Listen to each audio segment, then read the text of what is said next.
अस्सलाम वालेकुम स्टूडेंट्स। तो जब भी आपको मैट्रिक इक्वेशन गिवन हो, मैट्रिक्स इक्वेशन, आपने देखना है कि लेफ्ट हैंड साइड और राइट हैंड साइड का जो ऑर्डर है दोनों मैट्रिसेस का वो सेम होना चाहिए। तो राइट हैंड साइड पे जो ऑर्डर है वो है 2 क्रॉस 3, 2 रोज हैं और 3 कॉलम है। लेकिन लेफ्ट साइड पे देखिए आपके पास एक एक्स मैट्रिक्स जो कि आपने फाइंड करना है और दूसरा आपको गिवन है 3 क्रॉस 3 का मैट्रिक्स।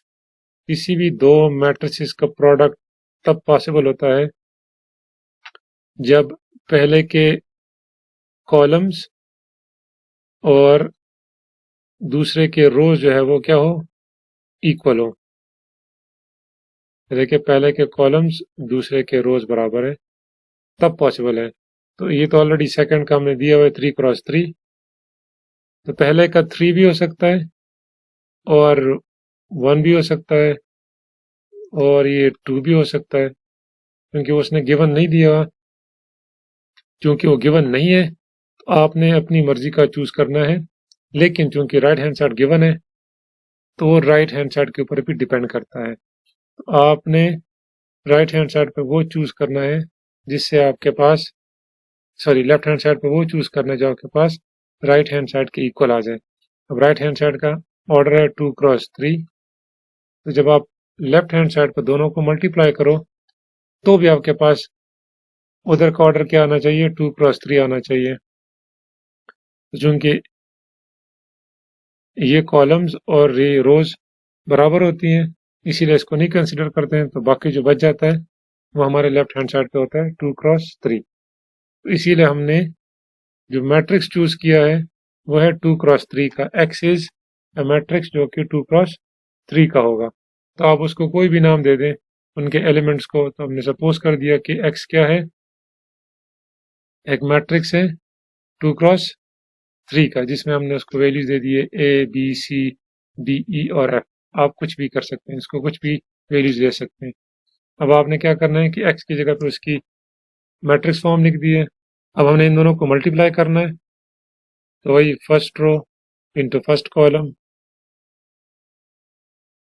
फिर first row into second column, फिर first row into third column.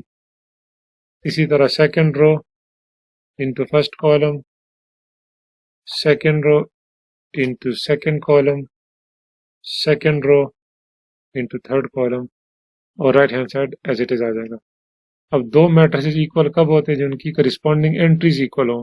का मतलब ये दोनों इक्वल होंगे, ये इसके इक्वल होगा 0, इसके इक्वल -3, इस वाले के इक्वल, और ये 1 के इक्वल, और d माइनस एफ जो है वो 5 के इक्वल। अभी आपके पास बहुत सारी इक्वेशंस आ गई हैं, इनको आपने क्या करना है, सॉल्व करना है।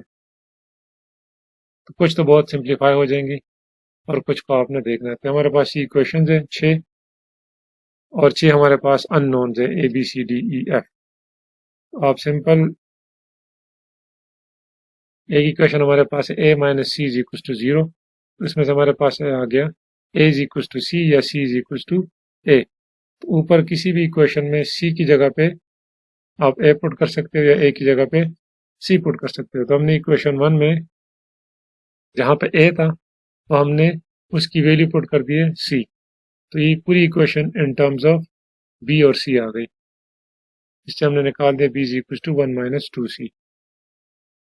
अब A की value in terms of C आ गई, B की वैल्यू भी इन टर्म्स ऑफ C आ गई। हमने इक्वेशन 2 के अंदर B की जगह पे उसकी वैल्यू पुट कर दी है 1 माइनस 2C। तो वहां से हमारे पास C की वैल्यू आ गई है -1। अब C की वैल्यू हमारे पास है तो A और B की भी आ जाएगी। C की वैल्यू पुट कर दी, B की वैल्यू भी आ गई, इसमें C की वैल्यू पुट कर दी तो A की वैल्यू आ गई।